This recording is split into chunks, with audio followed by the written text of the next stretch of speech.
Prions tous ensemble.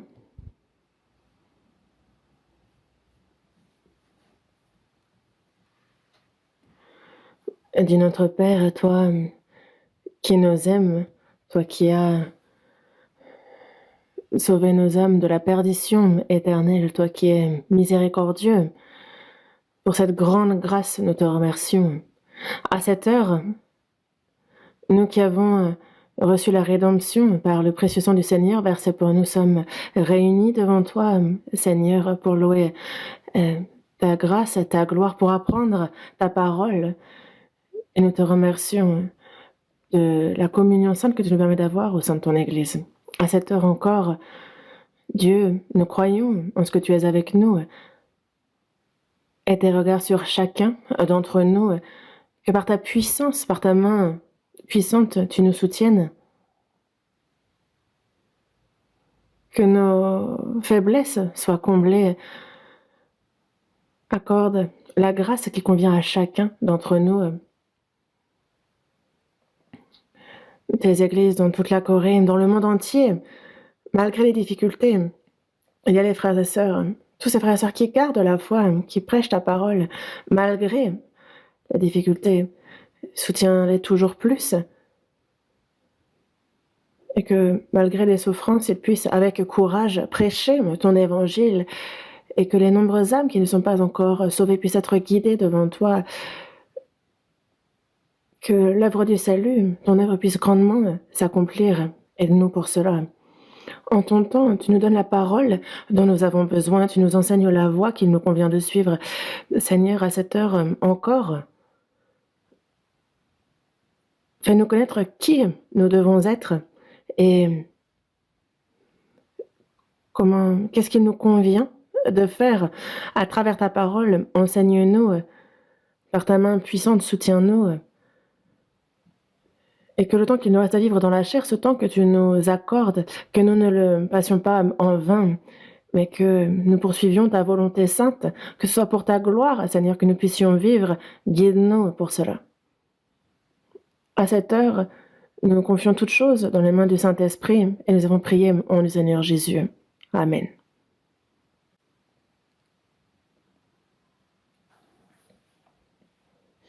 Ouvrons la Bible.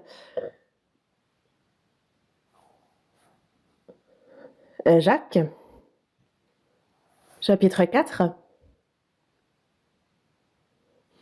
Jacques, chapitre 4, du verset 13 au verset 17.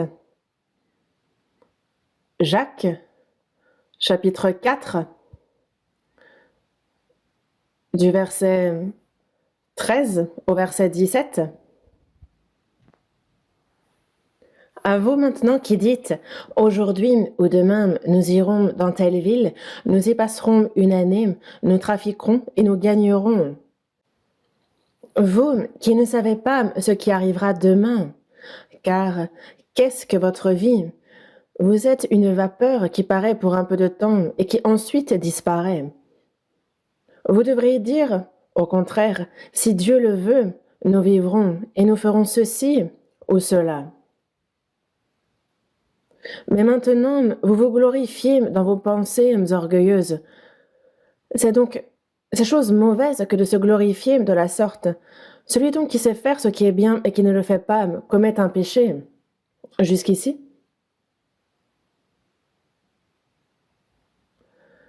Une année est passée et une nouvelle année nous a été accordée.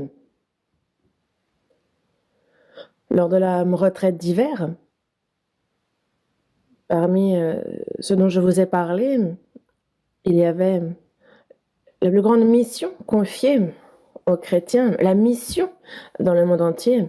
La mission dans le monde entier est l'ordre le plus grand que le Seigneur nous a donné. C'est aussi la mission de toute personne sauvée. C'est aussi le but de notre vie.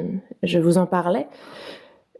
Et la chorale vient de nous chanter un cantique en lien. Et c'est à tous les gens de ce monde que nous devons faire en sorte qu'ils puissent connaître l'amour de Dieu, qu'ils puissent être sauvés.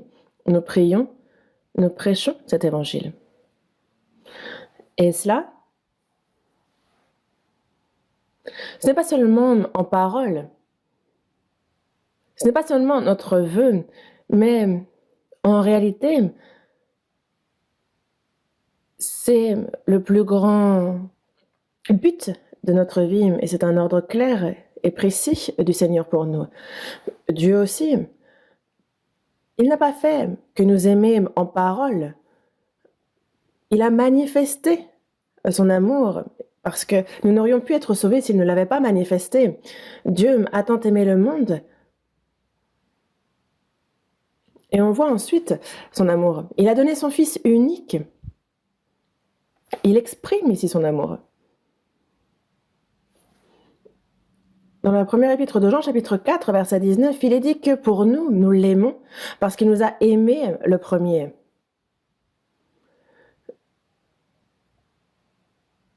Nous l'aimons parce qu'il nous a aimés. Et c'est cet amour-là auquel nous répondons. Nous l'aimons en réponse à son amour et non pas seulement en parole. Comme c'est écrit dans 1 Jean chapitre 3, verset 18, n'aimons pas en parole et avec la langue, mais en action et avec vérité. Si nous aimons Dieu, c'est alors de toute notre force, de tout notre être, de toute notre âme que nous l'aimons. Et si on aime le Seigneur, alors ce que le Seigneur nous a ordonné, on va le faire. C'est pour cela que le Seigneur, le plus grand ordre qu'il nous est confié est d'aller jusqu'aux extrémités de la terre, de nous adresser à toutes les nations, à toute la terre, qu'on la parcourt et qu'on y prêche son évangile. Et c'est ça notre mission. Et c'est ce que nous faisons actuellement. Nous sommes dans plus de 80 pays, nous y prêchons l'évangile. Les familles de missionnaires, au nombre de plus de 150, et le chiffre ne fait qu'augmenter. Et les églises à l'étranger, 926 églises. Le chiffre n'est pas exact, mais parce qu'il ne fait qu'augmenter. Nous, en réalité, c'est ce que nous faisons.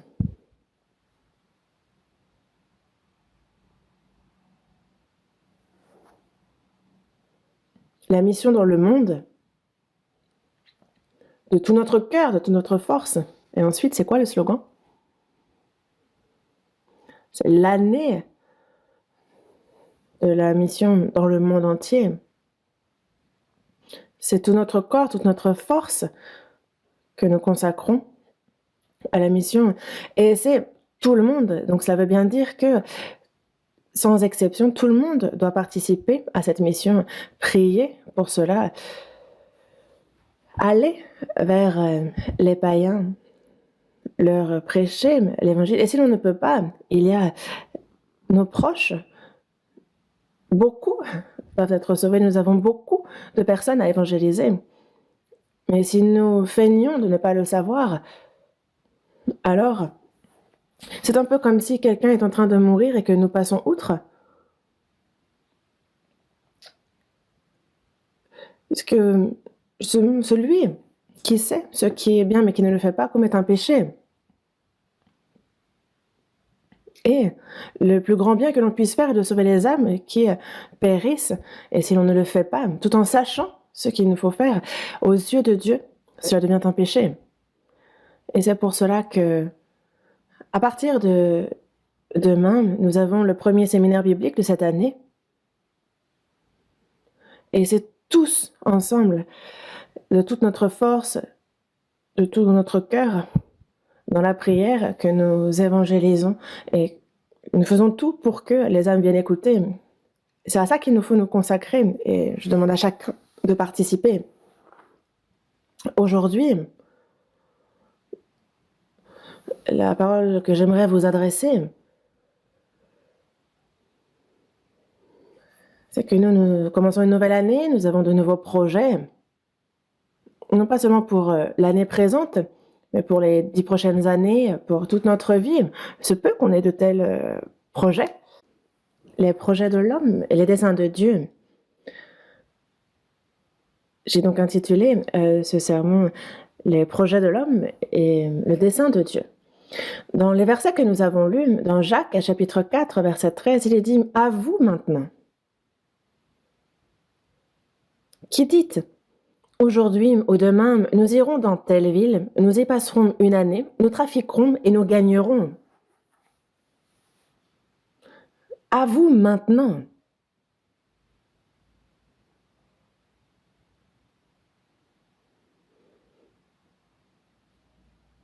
Il y a des paroles qu'il faut que nos oreilles entendent. Quand cette parole a été écrite, on était au 1er siècle après Jésus-Christ. Et à l'époque où tous les chemins menaient à Rome, il y avait donc l'Europe qui tournait autour de Rome, et au nord de l'Afrique, il y avait de nouvelles villes construites, de nombreuses personnes qui faisaient du commerce, qui faisaient des allers-retours et qui trafiquaient et gagnaient beaucoup. C'est encore le cas actuellement. Mais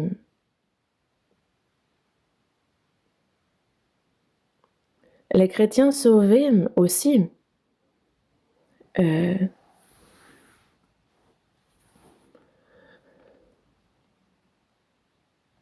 concernant la volonté de Dieu, ceux qui le souhaitaient, ils se sont davantage intéressés non pas à la vie de foi, mais au gain d'argent.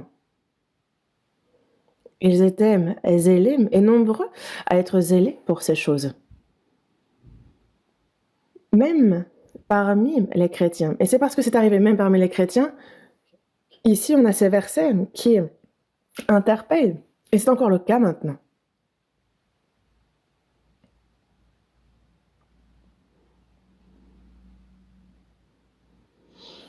Aujourd'hui ou demain, nous irons dans telle ville, nous y passerons une année, nous trafiquerons et nous gagnerons. À vous qui dites cela. Prévoir pour 1 an, pour 10 ans, pour toute une vie, ce que la personne veut, ce qu'elle veut faire. Certainement que tout le monde a de telles choses. Mais ce verset, ce n'est pas comme les autres le font, de faire du commerce, de trafiquer, d'en tirer du gain. Donc ce verset ne nous dit pas de ne pas faire, ainsi de ne pas gagner d'argent. Nous, de notre vivant sur cette terre, les biens matériels sont des choses dont on ne peut pas se passer. C'est nécessaire sur cette vie, sur cette terre. Et donc on travaille, on fait des affaires, on monte son entreprise, on planifie afin d'en tirer des bénéfices.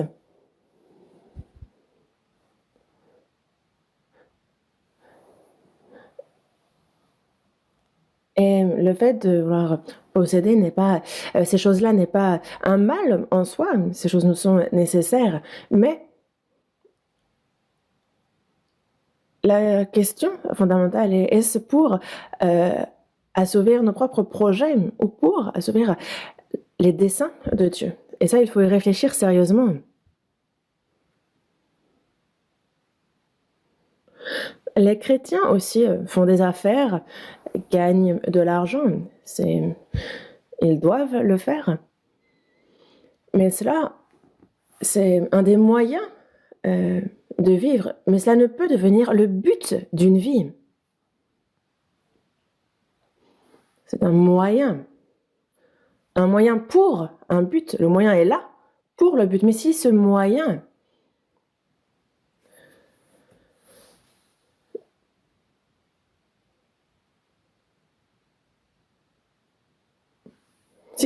est là pour justement atteindre un but,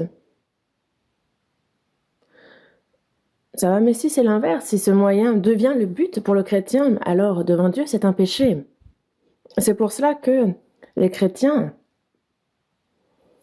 concernant le but de leur vie, il faut qu'ils soient clairs sur ce point. Dans le psaume 118, verset 17, il est écrit « Je ne mourrai pas, je vivrai, et je raconterai les œuvres de l'Éternel. » Et il y a une raison pour laquelle nous ne mourrons pas. Une personne régénérée,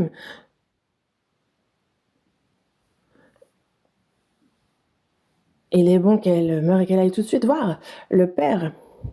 Que l'on vive riche ou pauvre sur cette terre, quelle que soit la forme de notre vie sur cette terre, c'est dans tous les cas de la peine et de la misère.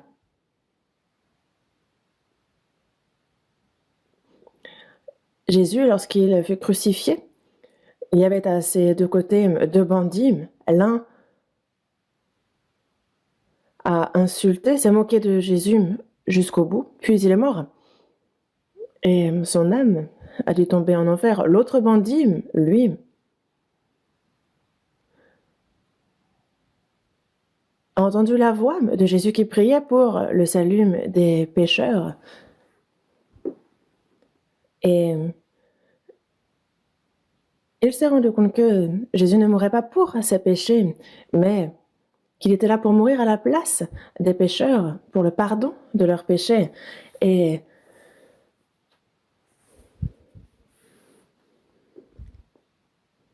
il s'est rendu compte que si la mort était la fin, alors son oiseau n'aurait pas prié ainsi. Et c'est donc lui qui, toute sa vie, n'a fait que le mal, qui a tué d'autres personnes.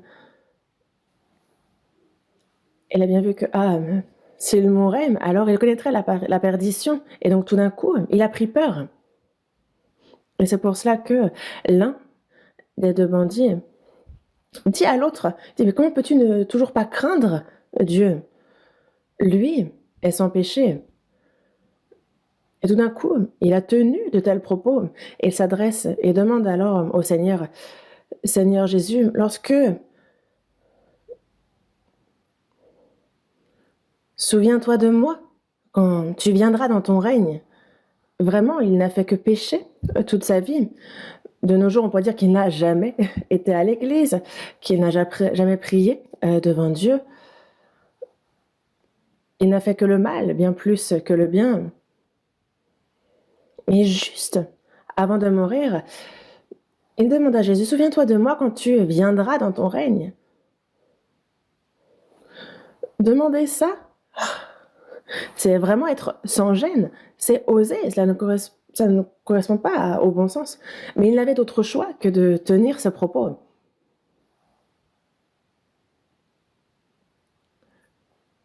Souviens-toi de moi quand tu viendras dans ton règne, emmène-moi avec toi. C'est ce qu'il dit. Jésus lui a répondu, je te le dis en vérité, aujourd'hui, tu seras avec moi dans le paradis. Jésus, lorsqu'il mourut sur la croix, c'est ce bandit qui a le plus réjoui le cœur de Jésus alors qu'il était crucifié. Parce que justement, lorsque un pécheur se repent, alors le ciel se réjouit bien davantage que pour 99 justes. Et il y a là alors Jésus sur la croix qui est justement au chevet de la mort. Et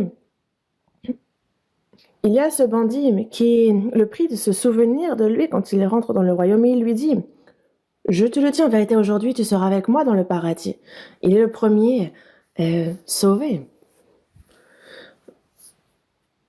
Juste avant qu'il ne meure, celui qui a reçu le salut juste avant qu'il ne meure. Vraiment, les gens diraient de nos jours qu'il a eu du pot, il a eu de la chance. Lui n'avait aucun mérite, il n'a fait que pécher. Mais Jésus est aussi mort pour ce bandit, pour ses péchés. Lui, vraiment, en fait, c'est aux côtés de Jésus qu'il allait mourir. Ça a été une grande chance qu'il fût crucifié aux côtés de Jésus. Lui, en fait, l'autre bandit disait, si vraiment tu es Jésus-Christ, dans ce cas-là, descends de la croix et sauve-moi aussi.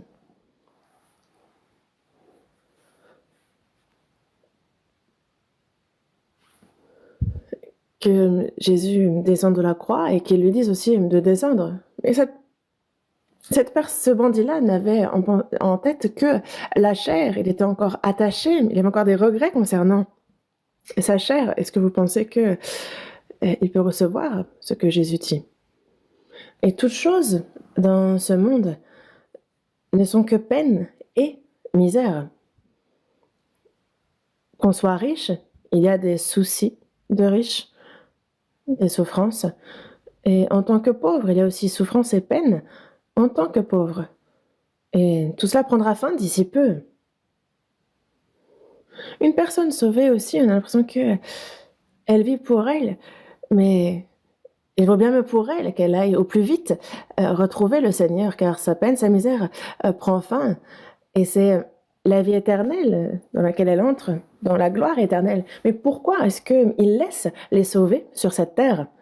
C'est qu'après le salut, nous avons affaire sur cette terre. C'est pour ça.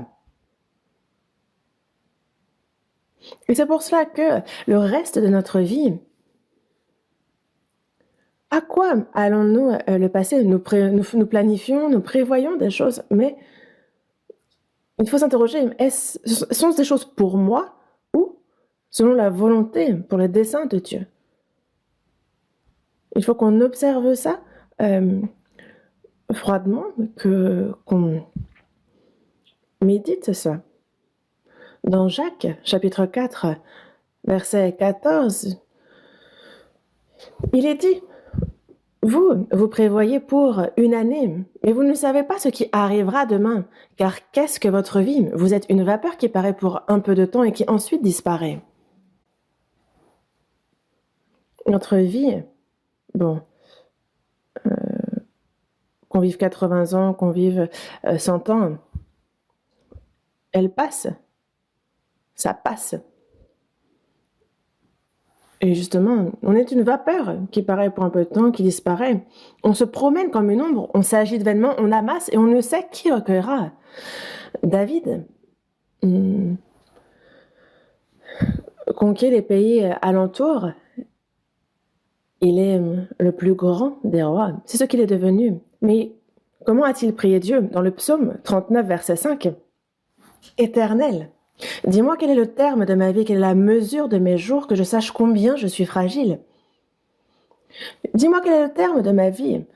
Le terme de ma vie, donc, personnellement, le jour de sa mort. Et quelle est la mesure de mes jours? Combien il me reste encore à vivre? Que je sache combien je suis fragile. Dis-le-moi. Et ce roi remarquable aurait très bien pu penser qu'il pouvait tout faire. Mais il a demandé à ce qu'on lui fasse connaître combien il est fragile. Il a demandé à ce qu'on lui dise quel est le terme de sa vie, combien il lui reste à vivre. Devant Dieu, en fait, Dieu a donné à nos jours la largeur de la main. Ma vie est comme un rien devant Dieu. En fait, nous, on vit, mais devant Dieu, notre vie est comme un rien. La durée de nos jours, c'est comme la largeur de la main. Est-ce qu'on peut parler en mètres carrés? Même pas. Mettez une fourmi dans la paume de votre main et vous verrez, en 2 secondes, elle tombe. Aux yeux de Dieu, nos jours, il leur a donné la largeur de la main. Et l'homme se promène comme une ombre, il s'agite vainement, il amasse et il ne sait qui recueillera. Quand on pense avoir réussi, nous ne sommes qu'un souffle. Maintenant, Seigneur, que puis-je espérer? En toi est mon espérance. La prière de David, réellement, est tout à fait convenable, adéquate. Nous aussi, c'est cette prière-là qu'il nous faut faire. Pour la réussite, pour la richesse, pour vivre comme un tel ou un tel. Quand est-ce que moi, je vais réussir comme cette personne? Si ce sont les choses auxquelles nous aspirons, si c'est ce que nous espérons, beaucoup se donnent corps et âme pour ces choses-là. Mais ce n'est pas pour les chrétiens. Les chrétiens, Il y a un but à part que Dieu a donné aux sauvés. Et donc les projets pour notre vie, en fait, nous savons bien, et la Bible le répète et insiste sur le fait que les projets pour soi-même sont vains. Dans Ecclésiaste, chapitre 1, il est bien dit, vanité des vanités, tout est vanité. C'est à 5 reprises qu'apparaît le mot vanité dans ce verset.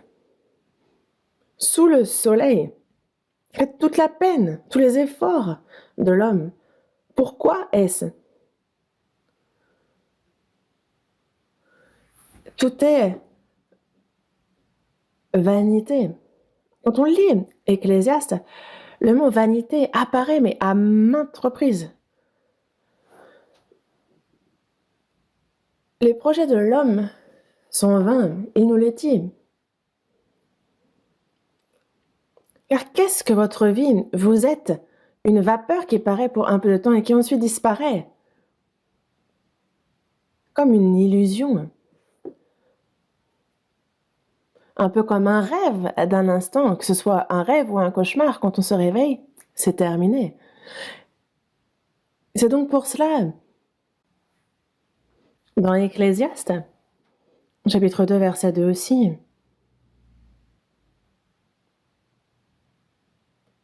j'ai dit du rire insensé et de la joie, à quoi sert-elle? Donc, l'homme, on trinque et on rigole quand on réussit, mais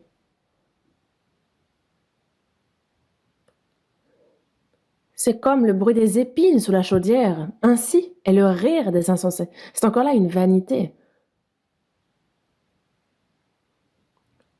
Le bruit des épines sous la chaudière, ainsi le rire des insensés. Le rire, c'est insensé.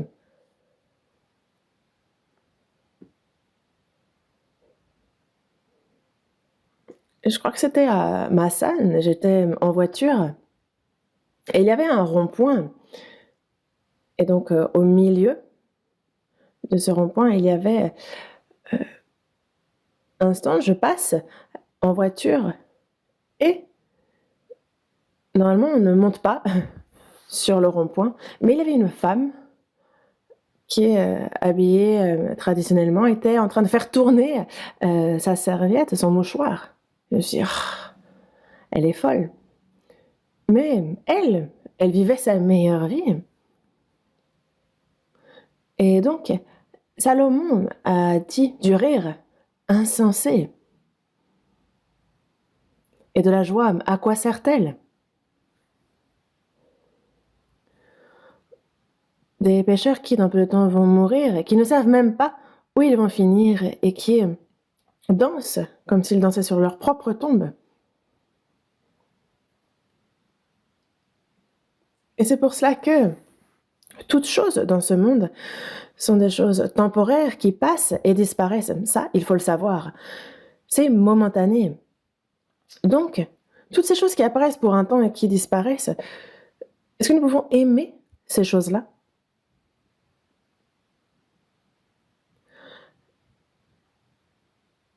Les hommes s'efforcent pour obtenir des choses.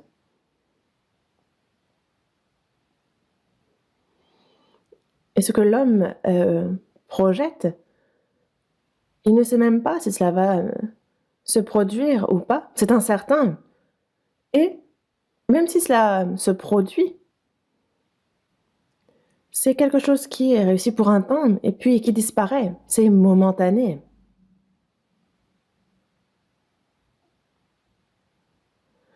Il y a Hemingway et la dernière de ses œuvres, Le vieil homme et la mer.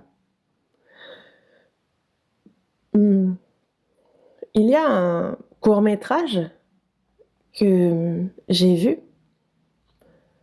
En fait, Le vieil homme et la mer, de toute façon, on ne peut pas étirer cette histoire. Il n'y a rien à dire. Mais cette œuvre est vraiment très célèbre. Si vous regardez, ce n'est absolument pas intéressant. Et on n'est pas là pour le divertissement. C'est la dernière œuvre d'Hemingway.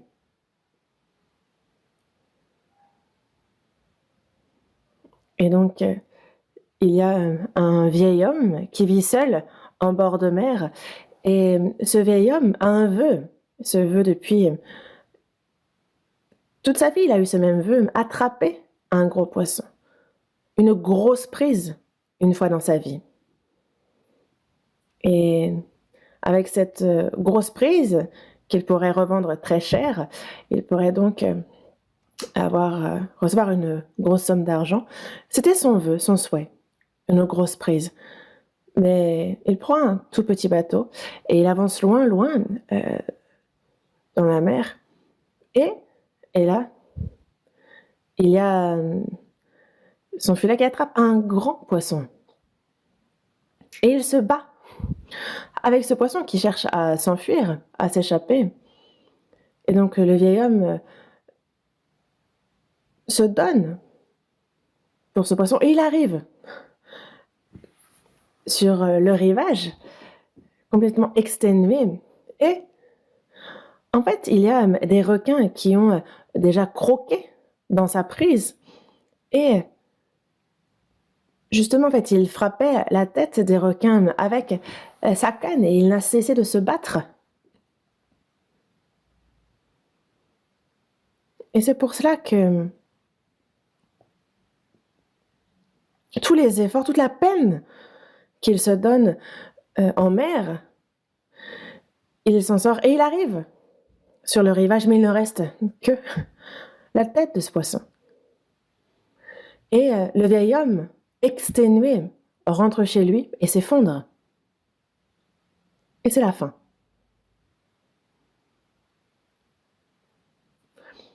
Inintéressant, n'est-ce pas? Mais c'est une œuvre très célèbre. Et c'est la vie.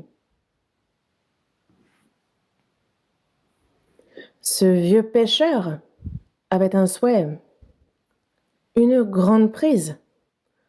Et chaque homme a un vœu, quelque chose qu'il souhaite accomplir au moins une fois. Et il se donne corps et âme pour cela, afin qu'on ne le lui prenne pas. Il se bat. Mais au final, il ne reste que les arêtes. Il ne reste plus rien. C'est donc vain. J'ai vu tout ce qui se fait sous le soleil et voici, tout est vanité et poursuite du vent.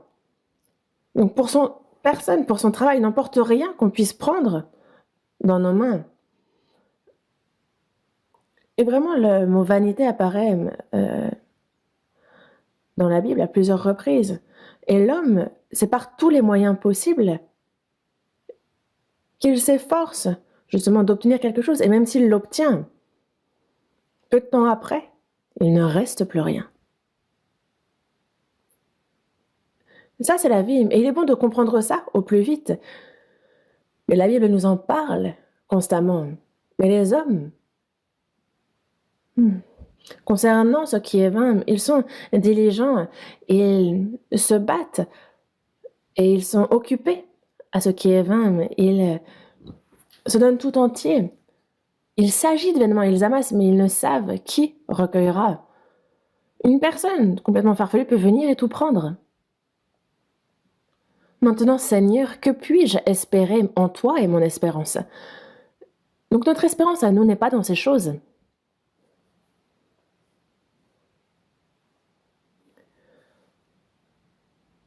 Dans Ecclésiaste, chapitre 1, verset 14, « J'ai vu tout ce qui se fait sous le soleil, et voici, tout est vanité et poursuite du vent. » Vanité, il est écrit. Dans Ecclésiaste, chapitre 9, verset 3, « Ceci est un mal parmi tout ce qui se fait sous le soleil. C'est qu'il y a pour tous un même sort. Aussi le cœur des fils de l'homme est-il plein de méchanceté, et la folie est dans leur cœur pendant leur vie. Après quoi, ils vont chez les morts. Car qui est excepté? Et donc le cœur des fils de l'homme est plein de méchanceté, la folie est dans leur cœur pendant leur vie. Se posant toujours la question, comment gagner plus? Et quand ça ne marche pas par nos propres moyens, ils essaient les arnaques pour toujours avoir plus. Ils sont complètement fous. Fous concernant l'argent fou de pouvoir. Certains peuvent donner toute leur fortune pour une position, alors qu'ils vont mourir d'ici peu, pour les honneurs, pour sa renommée, pour aussi le divertissement, pour soi-même, pour tous sont fous pour ces choses-là, non?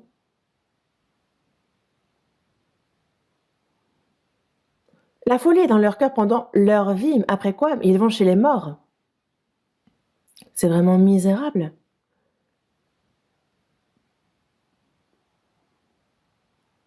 Et c'est pour cela que dans Proverbe, chapitre 23, versets 4 et 5, il dit: ne te tourmente pas pour t'enrichir, n'y applique pas ton intelligence.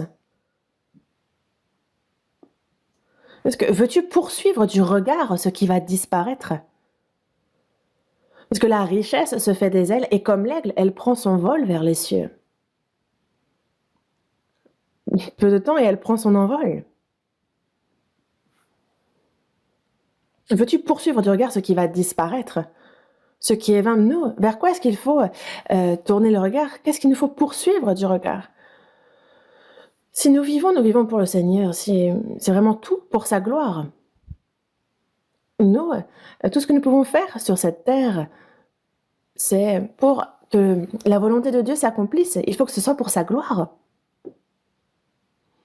Vivre, si c'est la volonté du Seigneur, on vit. Si c'est sa volonté, nous mourrons. Donc si nous vivons pour le Seigneur. Si nous mourons pour le Seigneur. Parce que soit donc que nous vivions, soit que nous mourions, nous sommes au Seigneur. C'est avec ce cœur-là qu'il nous faut vivre. Est-ce que vous avez ce cœur?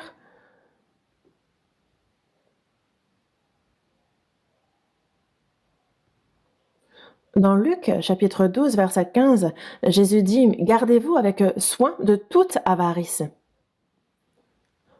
L'homme est avare.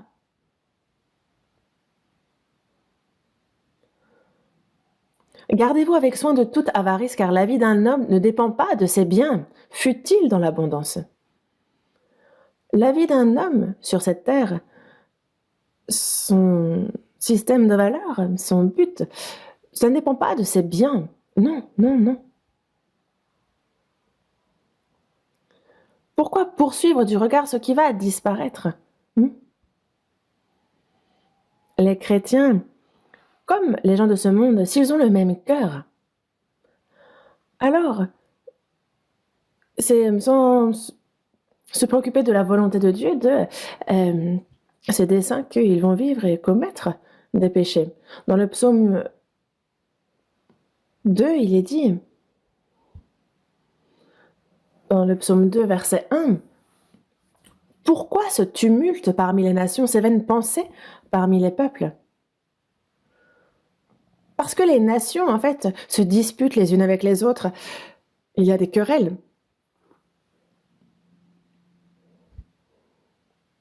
Pourquoi ce tumulte parmi les nations? Ces vaines pensées parmi les peuples. Pourquoi ce tumulte parmi les nations? Ces vaines pensées parmi les peuples. Ces vaines pensées, aux yeux de Dieu, c'est vain, c'est du tumulte. Et dans le psaume 33, verset 10, il dit que l'Éternel renverse les desseins des nations. Les desseins, donc les projets, ce que planifient les nations, l'Éternel renverse ces projets. Cela ne s'accomplit pas. Dans ce monde aussi, on a ceux qui veulent faire de ce monde un monde confortable, un monde où on vit bien, qui veulent en faire un paradis. Mais l'Éternel renverse le dessein des nations, des hommes. Il anéantit les projets des peuples. Il anéantit les projets des peuples. Toutes les pensées, tous les idéaux, tous les projets des peuples, il les anéantit. C'est ce que Dieu fait.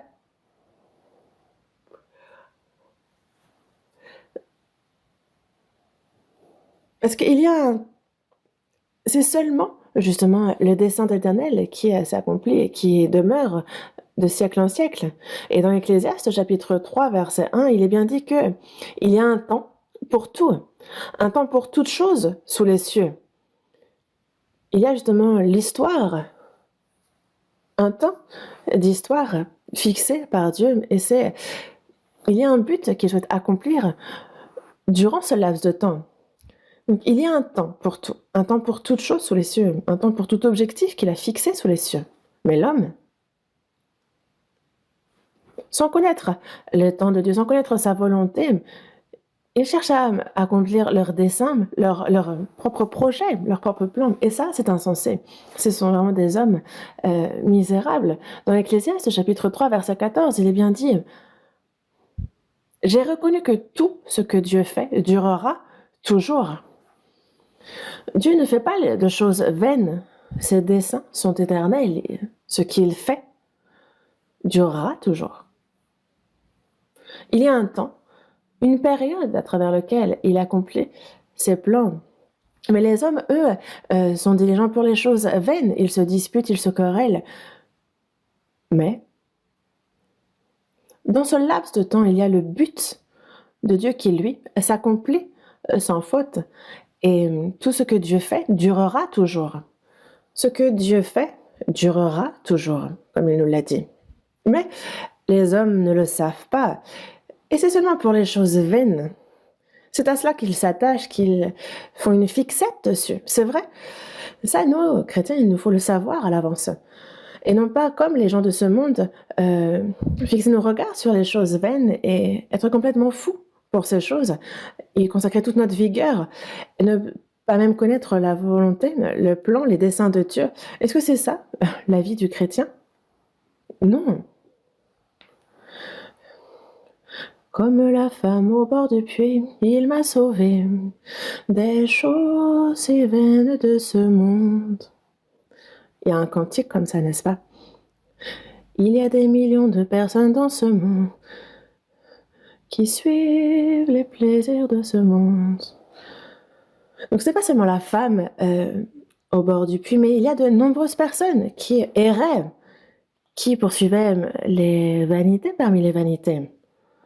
Et c'est pour ça que Salomon l'a bien dit, vanité des vanités, tout est vanité.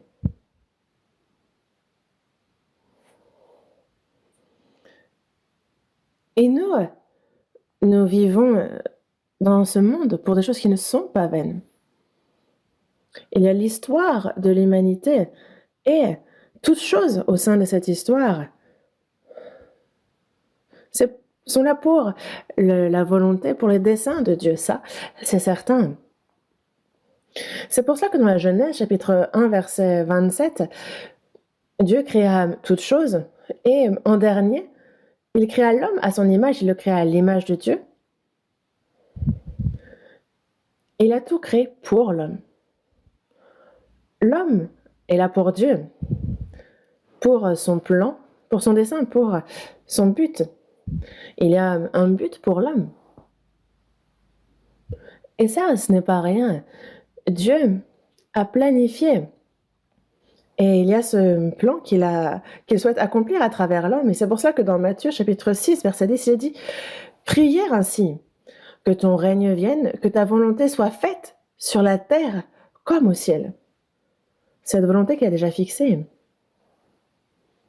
Avant de construire, il y a les plans de construction de la même manière. Il y a la volonté de Dieu qui s'accomplit dans son histoire sur la terre. Dieu, il y a sa volonté, il y a ses desseins. Et c'est selon cela que nous avons été sauvés. Nous, notre salut, c'était la volonté de Dieu qu'il avait déjà depuis la fondation. C'est là le mystère. Il a envoyé son Fils unique sur la terre, lui qui est sans péché, il a été jusqu'à mourir pour nos péchés, qu'il a pardonné, il a ainsi vaincu l'autorité de la mort, il est mort, mais il est ressuscité, il a vaincu la mort. Et il a accompli la volonté, le plan de Dieu. Et c'est pour justement la volonté de Dieu qu'il est venu. Et c'était sa volonté que nous soyons sauvés. Et c'est son dessein, c'est son plan à notre égard. Et nous devons vivre donc le reste de notre vie pour cette volonté, pour ce plan. Ça, c'est évident, c'est ce qu'il nous convient de faire. Et c'est pour cela que Dieu nous a donné la vie, il nous a donné une espérance glorieuse. Et donc, désormais, c'est pour sa volonté, pour son but. Non pas pour notre volonté, non pas pour notre but. Il faut que son but devienne notre but. Nous avons reçu le salut selon son plan, selon son but. Et il faut donc que ses desseins, que son but soit notre propre dessein, notre propre but. Dans Jacques chapitre 4, verset 15, vous devriez dire, au contraire, si Dieu le veut, nous vivrons. Et nous ferons ceci ou cela. Mais maintenant, vous vous glorifiez dans vos pensées orgueilleuses. C'est chose mauvaise que de se glorifier de la sorte. Vous, il s'adresse ici aux chrétiens sauvés. Vous faites un plan pour 1 an, pour plusieurs années, peu importe. Ça, est-ce que c'est pour soi-même? Est-ce que c'est pour Dieu? Ça, il faut y réfléchir.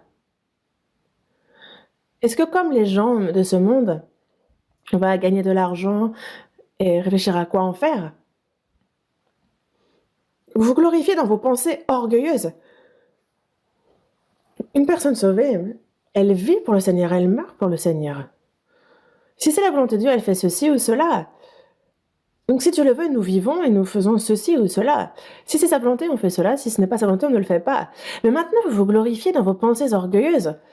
C'est quoi les pensées orgueilleuses? Genre, moi, finalement, j'ai prévu ça, je vais gagner telle somme et je vais faire ceci et cela. Je vais vivre et ça va être beau, je vais avoir la classe. Tout ça, c'est se glorifier dans ses pensées orgueilleuses. Il faut glorifier dans vos pensées orgueilleuses. Et c'est chose mauvaise que de se glorifier de la sorte. Ces choses-là, aux yeux de Dieu, toutes ces choses-là sont mauvaises. Les gens de ce monde font de mauvaises choses. Ils sont méchants et c'est un péché pour eux, mais les chrétiens, eux, même s'ils vivent moralement en étant bons, s'ils vivent sans connaître la volonté de Dieu, ça, aux yeux de Dieu, c'est une désobéissance, c'est un péché de désobéissance, c'est une mauvaise chose. Il faut y réfléchir profondément. Dans Jean chapitre 4, verset 34, Jésus dit,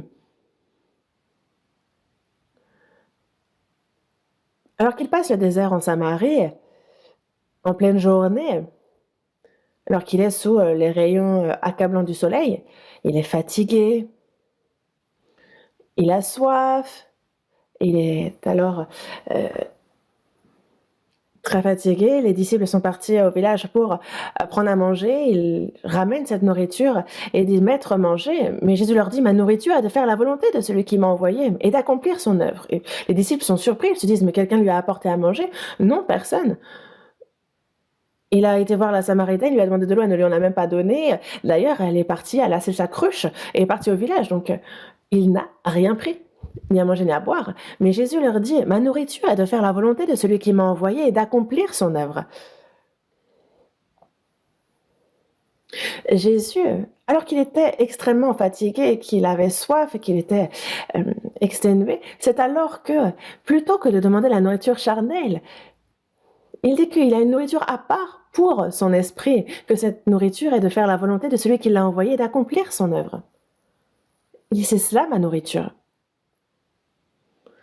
Jésus est venu sur cette terre et toute sa vie a été pour l'accomplissement de la volonté de Dieu, pour que son œuvre s'accomplisse. Et c'est pour cela que dans Matthieu chapitre 26, verset 39, Jésus, juste avant de mourir sur le mont Gethsémani, il prie, il dit, il demande justement à ce que cette coupe s'éloigne de lui. Donc cette coupe, c'est quoi? C'est la souffrance sur la croix. Et Jésus a une chair faible comme la nôtre. Il est fatigué.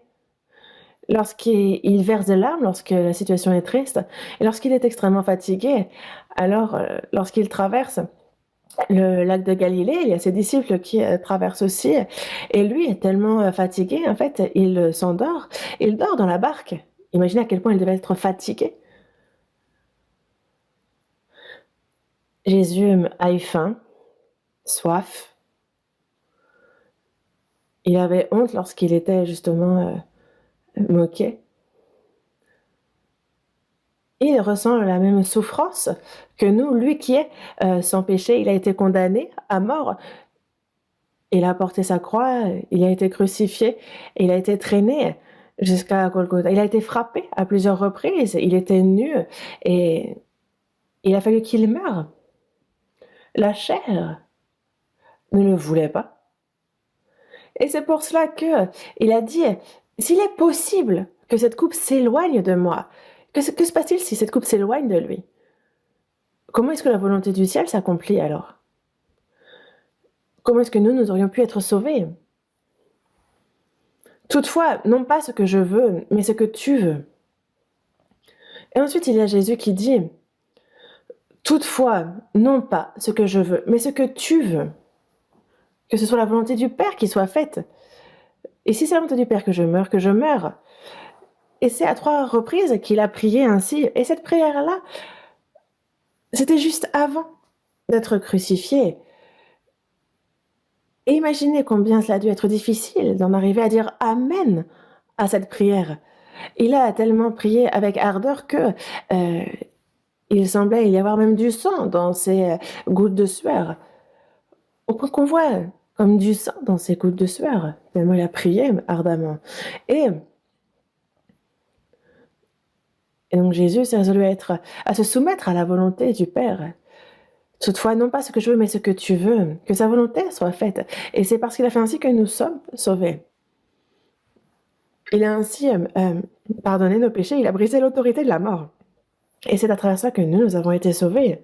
Et dans Jean chapitre 6, versets 38 à 40, Jésus dit « Je suis descendu du ciel pour faire non ma volonté, mais la volonté de celui qui m'a envoyé. »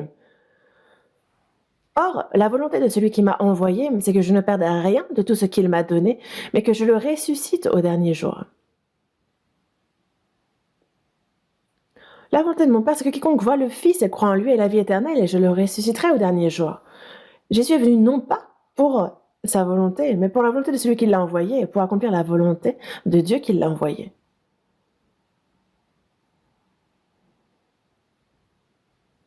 Il est né là où cela empestait, où c'était bestial, dans une crèche, dans une auge où mangent les bêtes.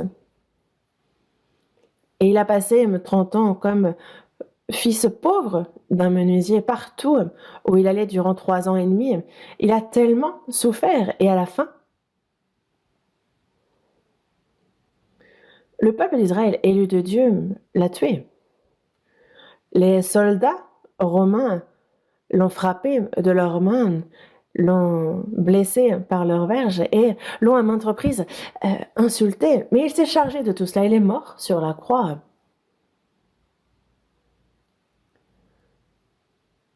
Et c'est ainsi que la volonté du Père s'est accomplie et que nous avons pu, nous, être sauvés. C'est pour le salut, c'est pour que la volonté du Père soit accomplie. Et voyez le prix qu'il a payé. Et nous qui avons reçu le salut par cela, désormais, que ce soit mon âme, que ce soit mon corps, ça ne m'appartient plus, c'est au Seigneur. Et le sang que lui a versé, le sang qu'il a versé pour nous racheter de nos péchés, nous sommes désormais au Seigneur. Et c'est pour cela donc, soit que nous vivions, soit que nous mourions, nous sommes au Seigneur. Et c'est pour sa gloire que nous vivons. Et c'est ce qu'il convient de faire à toute personne sauvée. Mais les gens apprécient, ils se réjouissent d'être sauvés, mais la volonté de Dieu, ce que veut le Seigneur, ils ne le connaissent pas et ils vivent comme bon leur semble.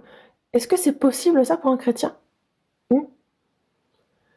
Le temps qu'il nous reste dans notre vie, le temps qu'il nous a accordé est vraiment très précieux. Désormais, comment rendrai-je à l'Éternel tous ses bienfaits envers moi? Désormais, en fait, la vie qui nous reste est trop courte même pour lui rendre tous les bienfaits qu'il a eus envers nous. Nous sommes bien trop faibles d'ailleurs, et même si nous ne pouvons pas tout rembourser, nous pouvons lui rendre au moins en partie ses bienfaits. Mais juste se réjouir du salut et vivre comme bon nous semble, alors là, imaginez combien cela attriste Dieu. Le but pour lequel il nous a sauvés, c'est l'avoir complètement perdu de vue. Et donc désormais, c'est la volonté du Père qu'il nous faut accomplir, celui qui nous a envoyés. Comme Jésus, lui, n'est pas descendu du ciel pour sa volonté, mais pour faire la volonté de celui qui l'a envoyé. Nous, en tant qu'enfants sauvés de Dieu, nous devons faire la volonté du Père. Et la volonté du Père, c'est que, justement, la volonté de mon Père, c'est que quiconque voit le Fils et croit en lui ait la vie éternelle, et je le ressusciterai au dernier jour. Il nous faut prêcher, non pas seulement en parole, mais aussi à travers notre vie. Parce que justement, Jésus a bien dit que c'est à travers lui qu'on voit le Père.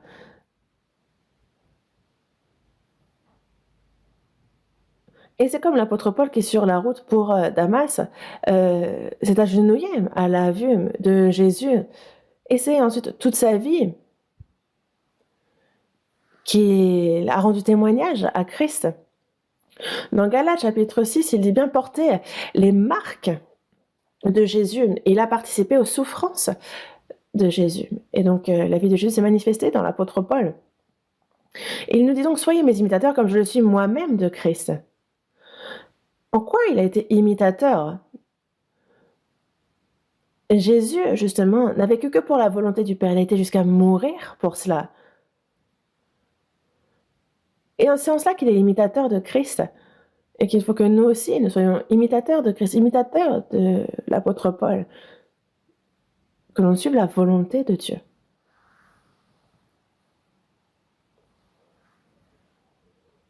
Nous, désormais, avant de recevoir le salut, comme les gens de ce monde, c'était pour les choses vaines que nous vivions. Dans Éphésiens chapitre 2, verset 3, il dit que nous tous aussi, nous étions de leur nombre, et nous vivions autrefois selon les convoitises de notre chair, accomplissant les volontés de la chair et de nos pensées, puis nous étions par nature des enfants de colère, comme les autres. Et c'était ainsi avant que nous ne soyons sauvés.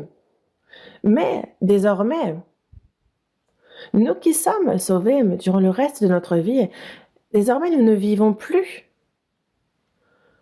en suivant les volontés de la chair. Mais c'est seulement la volonté de Dieu que nous poursuivons, et c'est pour l'accomplissement de cette volonté que nous devons vivre. La volonté de Dieu, c'est que, un par un, les âmes soient sauvées. Ça, c'est la volonté du Père. Et c'est pour cela que, justement, Dieu patiente encore maintenant et depuis longtemps. Et tous les apôtres, tous les disciples, justement, ont prêché la parole et ont été faits martyrs. Nous aussi, pour la prédication de l'Évangile, désormais, il faut que l'on consacre la fin de notre vie. Dans 1 Pierre, chapitre 4, verset 2, il est bien dit que donc, c'est afin de vivre non plus selon les convoitises des hommes, mais selon la volonté de Dieu, pendant le temps qu'il lui reste à vivre dans la chair. Désormais, nous qui sommes sauvés, nous ne suivons plus les convoitises des hommes, les convoitises de la chair, mais la volonté de Dieu. Et c'est pendant le temps qu'il nous reste à vivre dans la chair, et il ne nous reste pas longtemps. Moi aussi. C'était hier ma jeunesse, j'ai l'impression. Mon cœur, je suis encore très jeune. Et encore combien d'années vais-je vivre? Mais jusqu'au dernier moment, que je vive pour la volonté du Seigneur et qu'il me prenne, si c'est sa volonté. Je n'ai que ça. Que puis-je espérer d'autre?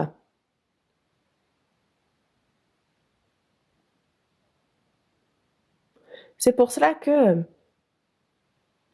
dans Éphésiens chapitre 5, versets 15 à 17, il dit « Prenez donc garde de vous conduire avec circonspection, d'être attentif à notre conduite une fois sauvés, qu'on ne soit pas comme des insensés, mais comme des sages, qu'on rachète le temps. Le temps qui nous est imparti, on doit le racheter parce il nous faut le chérir et l'utiliser pour que la volonté de Dieu s'accomplisse. Parce qu'il n'est pas que l'argent qui est précieux. On dit time is money, time is life. C'est la vie. Le temps, c'est la vie. Et le temps, sachez que votre temps, ce raccourci. Donc, comment utiliser ce temps? Vivre pour la gloire, pour la volonté de Dieu, c'est ce qu'il y a de plus précieux. Et c'est pour ça qu'il nous faut être prudents, attentifs, qu'on prenne garde à notre conduite, qu'on ne soit pas comme des insensés, mais comme des sages, qu'on rachète le temps. Pour la volonté de Dieu, il faut que nous utilisions notre temps de la manière la plus précieuse. Donc non comme des insensés, mais comme des sages, il ne faut pas que nous soyons inconsidérés, mais qu'on comprenne quelle est la volonté du Seigneur. Il faut qu'on réfléchisse en profondeur à la volonté du Seigneur et que l'on vive selon elle. Ça, c'est la personne la plus sage. Est-ce que ne pas vivre ainsi, au contraire, c'est une personne insensée? On ne peut pas être sauvé et être insensé, non? Et c'est pour cela que dans le psaume 37, verset 23, l'Éternel affermit les pas de l'homme et il prend plaisir à sa voix. Affermit les pas de l'homme. L'homme, ce sont les chrétiens. Après notre salut, il y a justement ce chemin que nous devons suivre jusqu'à ce que nous le retrouvions. L'Éternel affermit les pas de l'homme et il dirige donc ses pas. Il y a une voie que suit l'homme et il prend plaisir à voir l'homme suivre cette voie. Et dans le psaume 32, versets 8 et 9, il est dit aussi, c'est la parole de Dieu, « Je t'instruirai et te montrerai la voie que tu dois suivre, je te conseillerai, j'aurai le regard sur toi. » Dieu nous enseigne, il nous instruit, il nous montre la voie que nous devons suivre, mais non seulement il nous l'indique, mais en plus il nous conseille, il a les regards sur nous pour voir si on suit cette voie.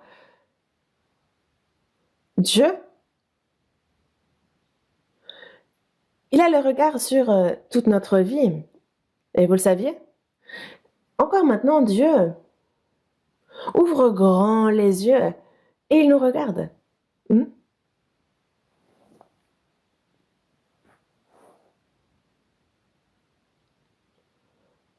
Dieu, à notre égard, il nous indique sa volonté et il regarde avec de grands yeux pour voir si nous suivons. Et nous aussi, nous devons ouvrir grand les yeux pour le voir lui. Et vous, quand vous rencontrez une personne pour la première fois, qu'est-ce que vous regardez en premier? Qu'est-ce que vous regardez? Le nez? Les yeux? En fait, même sans le vouloir, on regarde les yeux. Je regarde cette personne et si cette personne ne me regarde pas alors que je lui parle et qu'elle regarde ailleurs, on se dit « Ah, je n'intéresse pas cette personne », c'est ce qu'on se dit. Et oui, on se regarde dans les yeux. Dieu a les yeux grands ouverts, tournés vers nous, et nous, il nous faut qu'on ouvre de grands yeux pour le regarder aussi. Ses yeux miséricordieux, ses yeux comme pris par le feu.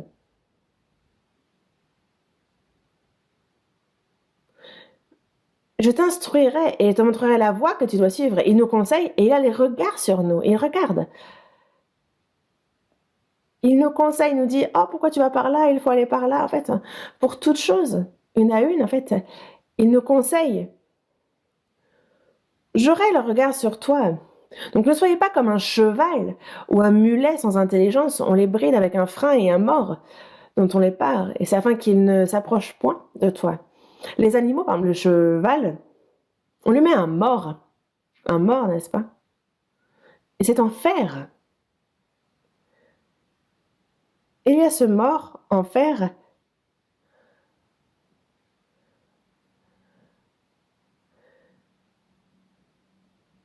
et en fait, si on le mettait sur les dents, alors ça briserait les dents et ça donnerait des migraines. Mais en fait, le cheval, justement, en fait, c'est assez surprenant. Il y a justement la place pour le mors. En fait, dans les dents, il y a un petit espace sans dents. Et c'est là qu'on met le mors. Enfin, vérifiez, ouvrez la bouche d'un cheval et vous verrez, il y a l'emplacement sans dents pour mettre le mors. Et justement, en fait, on met le mors, c'est un frein. Et c'est comme le bœuf aussi, on lui met un anneau au nez et il ne peut plus rien faire. Ne soyez pas comme un cheval ou un mulet sans intelligence, on les bride avec un frein et un mors dont on les pare afin qu'ils ne s'approchent point de toi. Donc ne soyez pas comme un cheval ou un mulet sans intelligence, car si on n'écoute pas, alors on les bride avec un frein et un mors. Il ne faut pas qu'on en arrive là. Et s'ils n'écoutent pas, on cravache. Ne soyez pas comme des animaux sans intelligence. Le chrétien ne peut pas être ainsi, n'est-ce pas? Certains, c'est vraiment comme des animaux. On aura beau... ils en souffrent chaque jour et pourtant ils continuent. Ils vont jusqu'au bout, alors qu'ils sont frappés, ils sont châtiés, mais eux, ils vont jusqu'au bout. Et si on n'écoute pas jusqu'au bout, alors Dieu prend cette personne. Et cette personne va devant le Seigneur et elle se fera gronder. Et quand on voit dans le Proverbe, chapitre 16, verset 9, cherchons ce passage. Proverbe, chapitre 16, verset 9.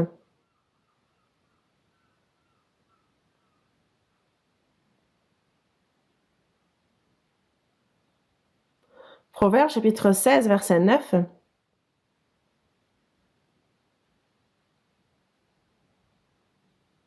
On lit ensemble. Le cœur de l'homme médite sa voie, mais c'est l'Éternel qui dirige ses pas. Le cœur de l'homme médite sa voie.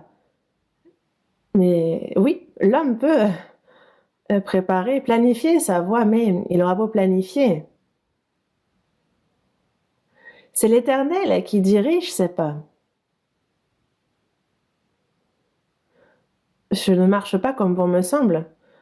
On ne peut pas vivre selon nos plans. Le chrétien, non.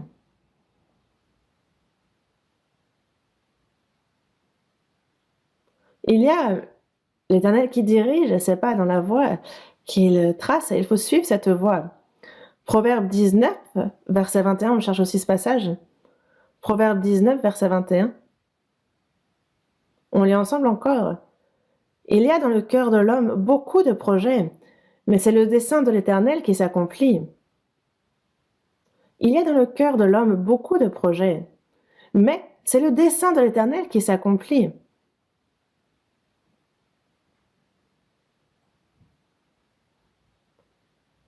Il y a dans le cœur de l'homme beaucoup de projets, mais si ce n'est pas selon la volonté, selon le dessein de Dieu, alors il anéantit ses desseins. Le dessein éternel qui s'accomplit. Quand on connaît la volonté de Dieu, alors il faut la suivre, il faut s'efforcer de la suivre, que l'on vive, que l'on meure, que tout soit fait selon sa volonté.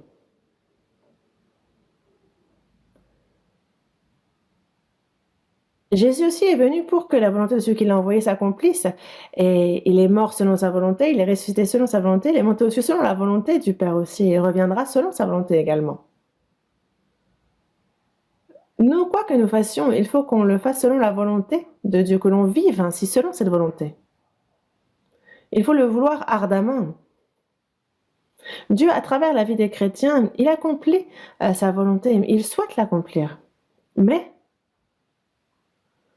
ce qui est surprenant, c'est que les chrétiens aussi méprisent. Ils peuvent vivre en méprisant la volonté de Dieu. Ça, c'est vraiment terrifiant. Et ça ne peut qu'être qu'une...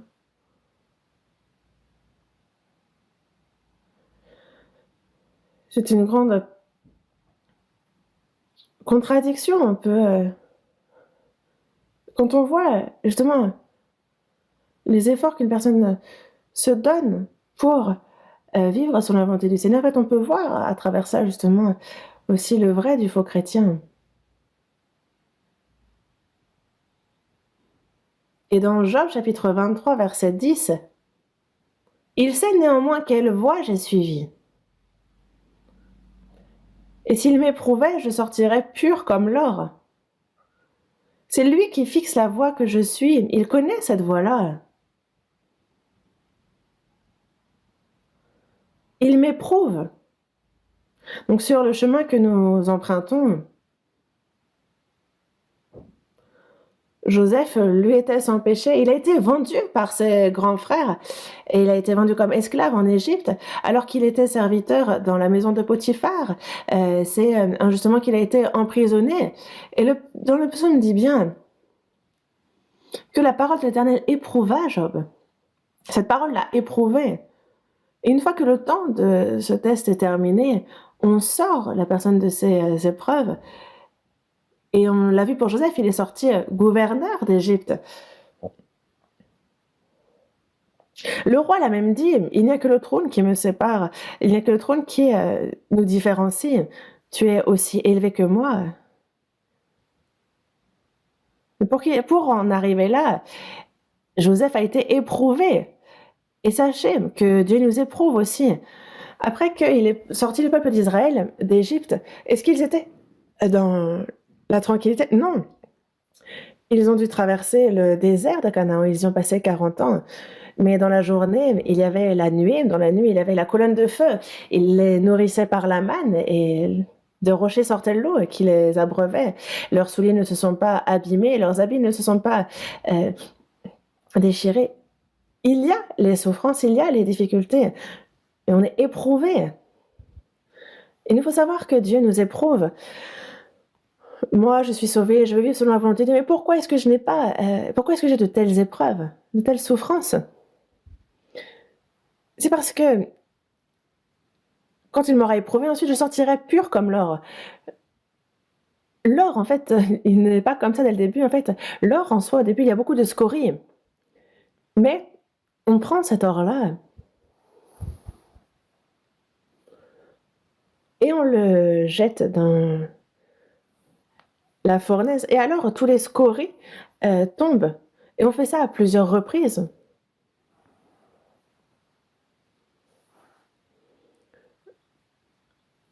Dans Job, chapitre 23, on va voir ce passage. Job, chapitre 23, c'est juste devant le livre des psaumes. Job 23, verset 13. Job 23, versets 13 et 14. Mais sa résolution est arrêtée. Qui s'y opposera? Ce que son âme désire, il l'exécute. Il accomplira donc ses desseins à mon égard, et il en concevra bien d'autres encore. Quand on regarde ces versets, il dit que sa résolution est arrêtée, sa volonté est décidée, c'est arrêté. Qui s'y opposera? Est-ce que l'homme peut changer la volonté de Dieu? Ce que son âme désire, il l'exécute. Ce qu'il entreprend, ce qu'il veut faire, il le fait. Il l'exécute coûte que coûte. Il accomplira donc ses desseins à mon égard. Job dit bien, Job était en Orient justement le plus riche de la contrée. Il était irréprochable. Il avait bien ses enfants. Il a été grandement béni par Dieu, mais d'un coup, il se retrouve face aux épreuves. Ses 10 enfants sont réunis et une tempête fait que la maison s'effondre et tous décèdent. Toute sa fortune s'évapore. Et par les fléaux, par les plaies, donc c'est son bétail qui décède, tout, il perd toute sa fortune. Et ce n'est pas tout. Son corps est touché par la maladie. De la tête jusqu'aux pieds, il a un ulcère malin. Et donc il se gratte et lui-même maudit le jour de sa naissance. Mais il n'a pas maudit Dieu. Il dit justement,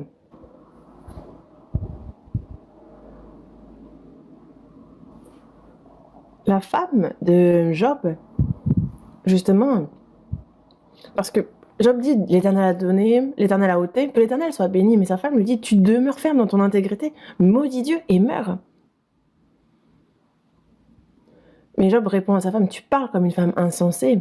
Quoi? Nous recevons de Dieu le bien et nous ne recevrions pas aussi le mal? qu'il nous tue, qu'il nous laisse en vie, c'est la volonté de Dieu. Et la foi de Job est remarquable. Et donc, une fois les épreuves terminées, il eut 7 fils et 3 filles. Et c'est au double qu'il a reçu, justement comme c'est dans Job 42. Mais la plus grande bénédiction que Job ait reçue,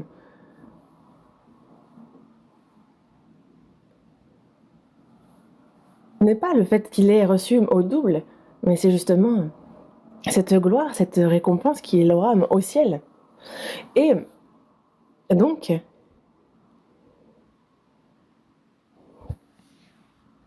sa résolution est arrêtée. Qui s'y opposera? Sa volonté est décidée. Qui pourra l'en détourner? Ce que son âme désire, il l'exécute. Et donc, il accomplira donc ses desseins à mon égard, et il en concevra bien d'autres encore. Donc, il a à notre égard des desseins. Pour chacun d'entre nous, me sauver, il a ses desseins, il s'intéresse à chacun d'entre nous, il a ses regards posés sur nous. Il accomplira donc ses desseins à mon égard, et il en concevra bien d'autres encore. Il y a donc des desseins pour chacun d'entre nous sauvés. Parmi les 12 disciples, Jacques est le premier à avoir été guillotiné.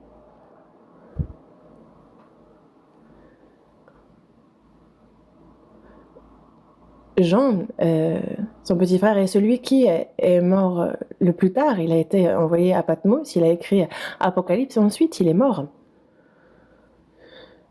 Chacun a justement sa propre course. Donc chacun accomplit sa propre course. Et il nous dit avoir les regards sur nous, et il ne nous laisse pas tranquilles. Il a bien dit qu'il ne nous laisse pas juste comme ça.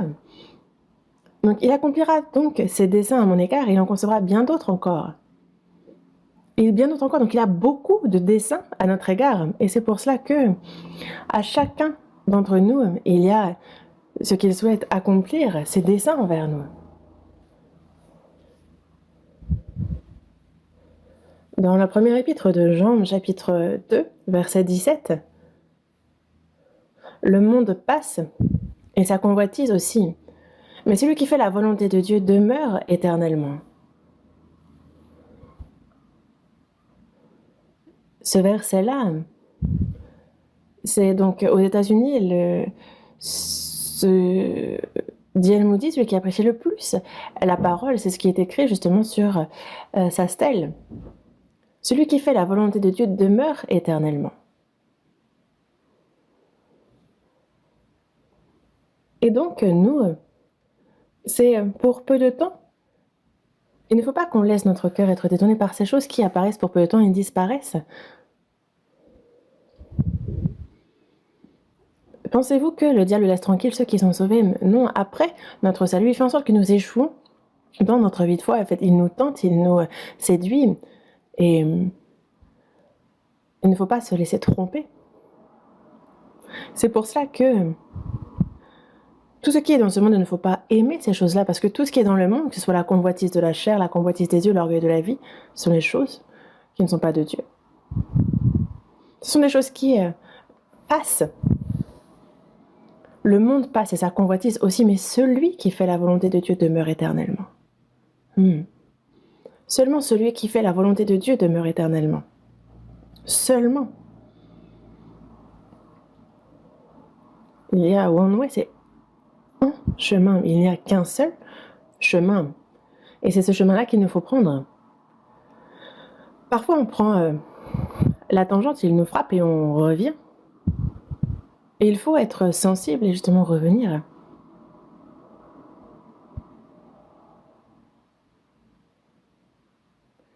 La volonté de Dieu. Tout ce qui n'a pas de lien avec cela, ce sont des pensées orgueilleuses, vaines, ce sont des choses mauvaises. Et il ne faut pas que notre cœur soit détourné par ces choses-là. Voyons un autre passage dans la Bible, Jérémie, chapitre 45. Jérémie chapitre 45.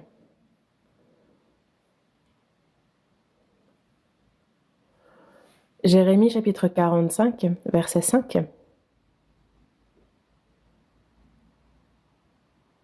Jérémie chapitre 45, verset 5. Et toi, rechercherais-tu de grandes choses? Ne les recherche pas. Car voici, je vais faire venir le malheur sur toute chair, dit l'Éternel, et je te donnerai ta vie pour butin dans tous les lieux où tu iras. Recherches-tu de grandes choses pour toi? Ne recherche pas de grandes choses pour toi. Ne les recherche pas. Car voici, je vais faire venir le malheur sur toute chair. Ceux qui méprisent la volonté de Dieu, qui vivent comme bon leur semble, ici il s'adresse à eux et dit, je vais faire venir sur vous le malheur, sur toute chair. La personne qui ne se reprend pas jusqu'au bout, qui est entêtée, qui suit les convoitises de sa chair, ceux qui souhaitent suivre ces choses-là, alors Dieu fait venir le malheur sur leur chair. Et ce qui les attend, c'est la perdition éternelle. Et c'est pour cela que lorsque c'est pour soi-même, que l'on recherche de grandes choses, c'est mauvais. Ne les recherche pas. Que ce soit de grandes choses, de petites choses. Il faut que le but final, ce soit la volonté de Dieu. Que ses desseins s'accomplissent. Il faut que ce soit pour ces choses-là. Il ne faut pas se trouver d'excuses. Vivre comme bon nous semble et dire « Ah, je vis pour Dieu. » Est-ce que vous pensez qu'on trompe Dieu? Lui qui sonde nos cœurs.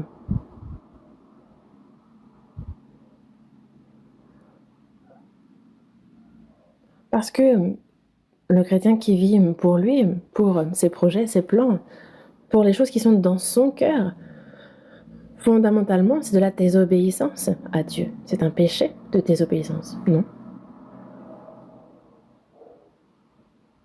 Mépriser les desseins de Dieu et vivre pour soi, ça, fondamentalement, c'est un péché. Et c'est de là que sortent toutes les mauvaises choses. Les chrétiens ne vivent pas et ne s'efforcent pas de t'accomplir ce qu'ils veulent, mais c'est pour la volonté de Dieu, pour qu'elle s'accomplisse, que tout ce qui leur appartient, ils le confient à Dieu. Et il leur faut obéir. Dans Matthieu chapitre 16, verset 24, Jésus a bien dit que si quelqu'un veut venir après moi, qu'il renonce à lui-même et qu'il se charge de sa croix et qu'il me suive. En fait, la vie de foi, c'est quoi? C'est suivre le Seigneur Jésus. Les disciples l'ont suivi jusqu'au bout, jusqu'à la mort. Où que ce soit, je suis avec le Seigneur et je le suis. Donc si quelqu'un veut venir après moi, qu'il renonce à lui-même. Qu'est-ce que c'est renoncer à soi-même? C'est que ce soit nos envies, nos plans, abandonner tout ça. Et accepter, recevoir la volonté de Dieu. Et lui obéir intégralement. Et c'est cela, le suivre, renoncer à lui-même. Ce n'est pas ce que je veux plus la volonté de Dieu, non.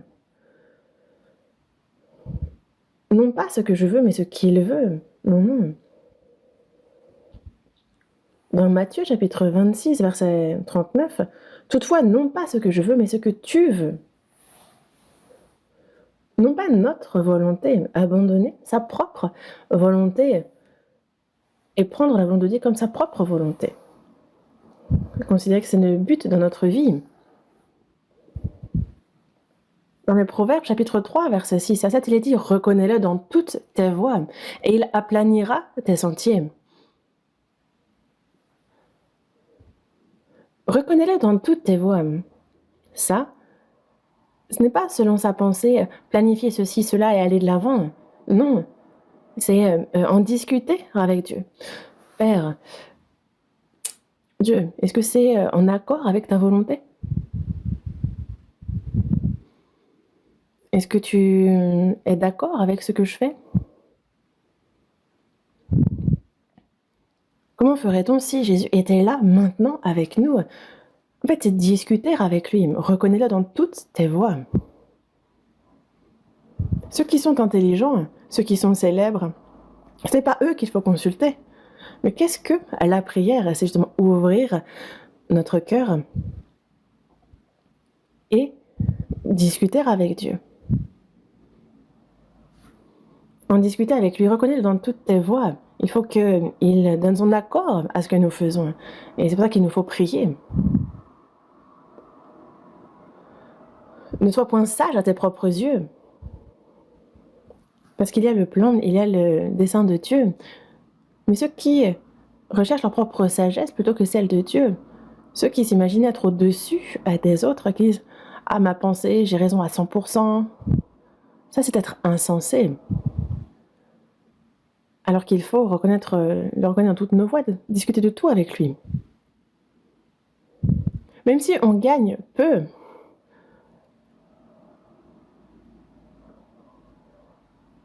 qu'on gagne beaucoup, dans tous les cas, c'est la volonté de Dieu qu'il nous faut faire. Parce que si on vit comme bon nous semble, en fait, il vaut mieux être pauvre que riche alors. Si on vit comme bon nous semble. Est-ce que vous pensez qu'on sera complimenté parce qu'on a fait une grande chose dans ce monde? Non. Attendez de voir quand vous serez devant le Seigneur si ça a de la valeur ou pas.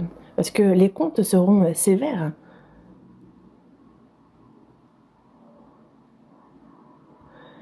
Dans Jacques, chapitre 4, verset 17, il est bien dit « Celui donc qui sait faire ce qui est bien et qui ne le fait pas, commet un péché. » La volonté de Dieu, c'est bon. Et celui qui ne le fait pas commet un péché. Nous connaissons bien la Bible, n'est-ce pas? Beaucoup. Où trouvez-vous quelqu'un qui connaisse aussi bien la Bible? Il y en a qui ne savent même pas bien chercher dans la Bible. Mais, des fois on dit oser, ils sont là, c'est dans l'Ancien, dans le Nouveau Testament. En fait, ils tournent toutes les pages, ils retournent la Bible. Une fois, j'ai dit Ézéchias, la personne cherchait. Ézéchias, chapitre 5. C'est un livre qui n'est pas dans la Bible, donc la personne c'était un petit test, mais elle était perdue. En fait, ils ne connaissent pas la Bible.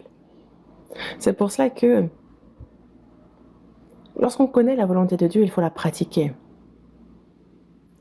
Apprendre beaucoup mais ne pas pratiquer, alors c'est une contradiction. C'est « Ah, je connais beaucoup la Bible, je connais ci, je connais ça. » Mais il faut pratiquer d'autant que nous connaissons. Parce que la personne qui connaît mais qui ne pratique pas, quelqu'un disait que c'est mauvais. Mais en vrai, oui. Celui qui donc sait faire ce qui est bien mais qui ne le fait pas commet un péché. C'est pour ça que dans Jacques aussi, chapitre 1, verset 22, il est dit « Mettez en pratique la parole et ne vous bornez pas à l'écouter en vous trompant vous-même par de faux raisonnements. »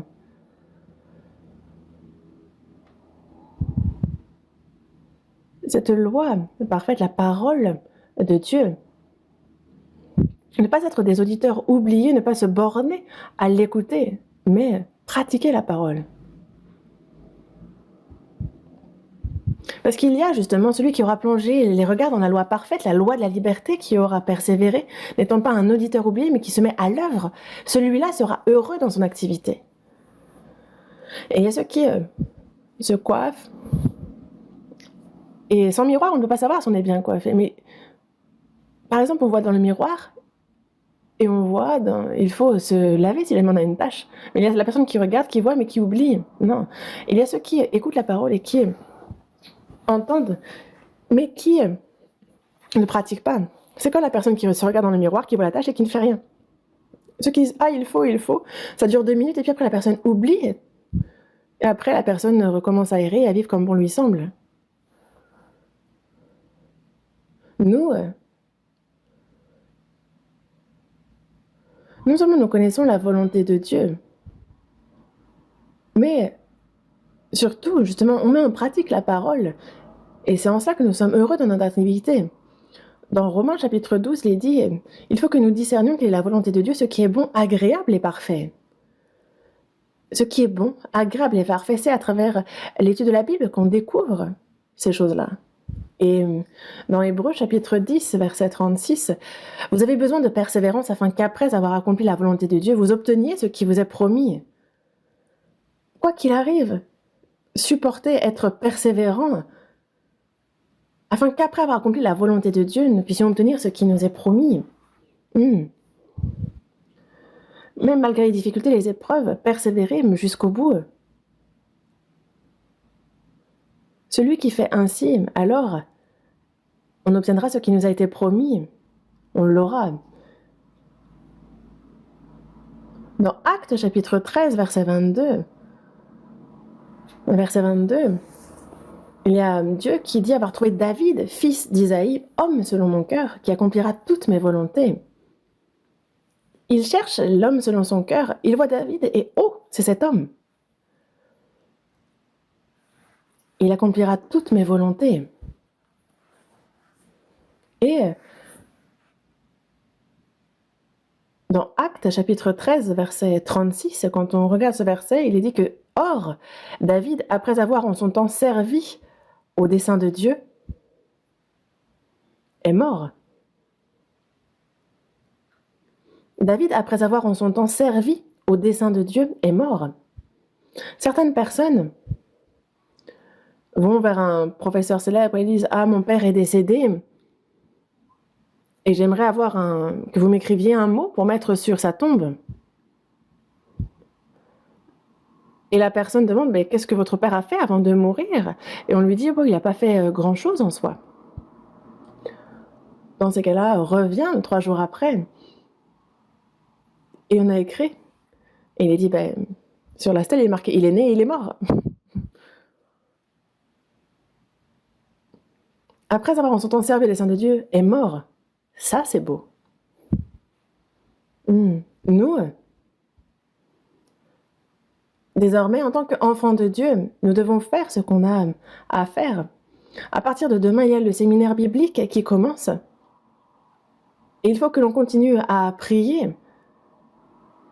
Et pour ceux qui ont résolu justement d'emmener telle ou telle personne, continuez de vous efforcer pour les conduire au séminaire, qu'ils puissent participer ensemble. Que de nombreuses âmes puissent être sauvées à cette occasion, que cela soit agréable à Dieu. C'est la volonté de Dieu que de nombreux soient sauvés. Nous prions. Dis notre Père, toi qui es miséricordieux, en cette fin des temps, tu nous as sauvés et le reste de notre vie qu'il puisse être vécu par obéissance selon ta volonté pour ta gloire. Nous te remercions de nous permettre de le faire. Seigneur, pardonne-nous lorsque nous préférons autre chose à ta volonté. Guide-nous, que ce soit pour ta volonté et pour ta gloire, que nous puissions vivre correctement. Garde-nous pour cela et aide-nous. Guide-nous. À partir de demain, commence le séminaire biblique. Que de nombreuses âmes soient sauvées, que ce soit une grande joie pour toi, que tu sois grandement glorifié, et que pour cela, chacun d'entre nous soit précieusement utilisé par toi, Seigneur. Nous avons prié au nom de notre Seigneur Jésus. Amen.